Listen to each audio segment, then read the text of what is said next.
luar biasa isi. Ketika itu saya membaca tidak saya apalkan karena memang bukan mahfudhot, tapi saya masih ingat poin-poinnya. Poin yang pertama, ukhuwah bainal muslimin. Oh, kenapa ya kok tidak ukhuwah Islamiyah ya? Ternyata kalau Islamiyah itu mesti ukhuwah Pak Fakhir. Yang ruwet ini kan musliminnya. Khutbahnya waqtasimu, keluar masjid watafar. Di dalam kita wiridan, di keluar kita ganti sandal baru, kan begitu. Jadi yang ruwet ini musliminnya. Di situ diterangkan untuk urusan-urusan yang furu'iyah sudahlah na'amaluna walakum malu.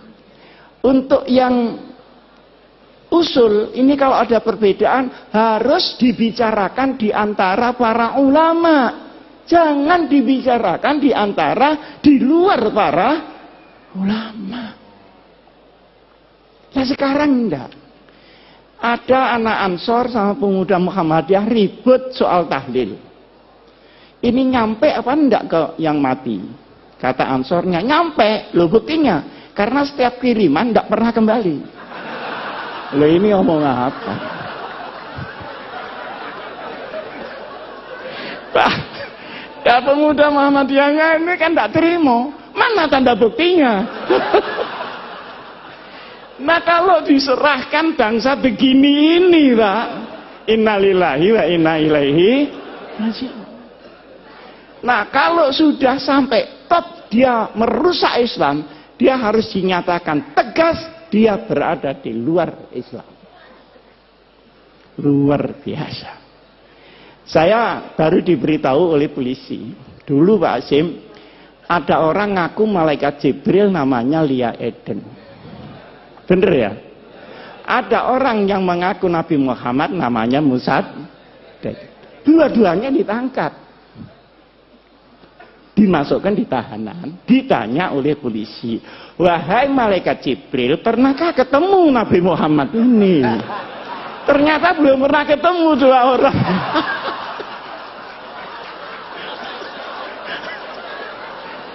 Lah kalau sudah sampai ini Pak, ya sudah, harus tegas, tidak usah ragu-ragu. Saya juga menyampaikan sama Al-Mukarram, Bapak Menteri Agama, sudah jangan ragu, katakan itu bukan Islam.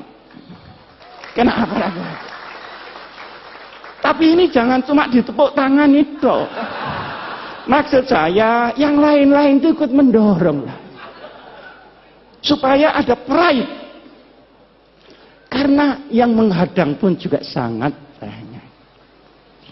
Yang kedua, ukhuwah bainal adyan. Mana yang bisa dikerjasamakan dengan luar Islam, mana yang tidak. Itu jelas sekali. Sehingga rahmatan lil alamin memang melampaui rahmatan lil muslimin. Urusan yang tidak syariah sudah. Bikin got bareng bangunan, tidak apa-apa.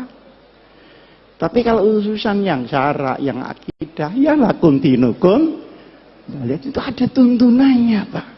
Dan itu disusun langsung Rasulullah Shallallahu Alaihi Wasallam. Nah sekarang ini kalau benci kelewat benci, tidak membedakan mana asyaduhum adawatan atau akrobahum mawaddatan. Zimmi dan harbi disamakan. Tapi kalau sudah kadung kepingin demokrasi, tahlilan di gereja, itu kurang tempat apa bagaimana? Seperti orang Kristen, tidak usahlah disuruh Jumatan, nanti sandalnya hilang. Saya kan sering dicemooh sama orang Kristen. Gimana orang Islam itu? Uang ibadah kok sandalnya hilang? Ya mesti saja karena sandalnya tidak dipakai. Nah sampeyan sepatunya dipakai. Jadi yang hilang ya tidak sepatunya, tapi sepeda motornya yang di luar itu yang hilang. Jadi yang seperti disampaikan oleh Pak Din tadi sajalah al-hanifiyatus samha. Itu pas sudah itu. Ini jangan diumek-umek lagi gitu maksud saya. Nah, kemudian yang menarik lagi, untuk qabilah-qabilah di luar hukum syariat dipersilahkan untuk menggunakan kebiasaannya masing-masing. Ini saya belajar usul fikih di sini juga begitu Pak Hasan. Mabhadi awaliyah. Itu belum mabhadi akhiriyah loh. Masih mabhadi awaliyah, tetap kunci. Karena itu digawa diintil-intil tak garut apa-apa kunci. Bab mabhadi awaliyah. Di situ kan ada al-aqdah muhakkamah.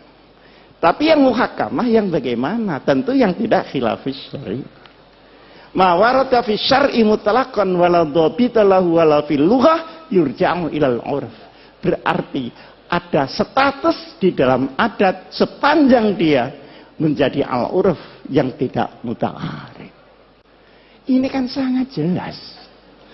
Nah, sekarang ini semua diubah. Yang lunak terlalu lunak, yang keras kekerasan. Semua yang lain dirinya dibilang kafir, masuk neraka.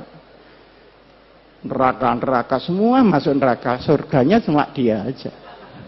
Lu kok tidak takut masuk surga sendirian? Yang arduhat samawatu wal. Gini-gini ini bagaimana? Nah, ada lagi yang kita merasa bahwa itu bukan Islam, seringkali ya, tetapi sesungguhnya itu pilar di dalam Islam, adalah kepastian hukum. Innallaha ya'murukum an tu'addul amanati ila ahliha. Tu'addul amanati ini untuk Pak Hidayat Nur Wahid. Untuk politisi-politisi. Supaya membawa amanat rakyat. Jangan 5 tahun sekali datang ke rakyat terus nggak tahu lagi, menunggu 5 tahun lagi. Ini yang nggak tepu, ini mesti pendaftar. Nah, kalau idza hakamtum, ingat bainan nas bukan bainal muslimin, antahkumu bil adl. Penegakan hukum. Ini harus sama rata sama rasa. Nah, sekarang di Indonesia kan tidak. Hukum naik susah, ke bawah kena. Pajak naik sulit, turun gampang. Akhirnya yang kena yang kecil-kecil. Jadi kepastian hukum. Jadi inti dari hukum adalah al-adalah. Inti daripada politik adalah al-amanah. Kalau dua ini hilang, maka hukum akan menjadi cerita. Dan politik akan menjadi akumulasi kekuatan saja.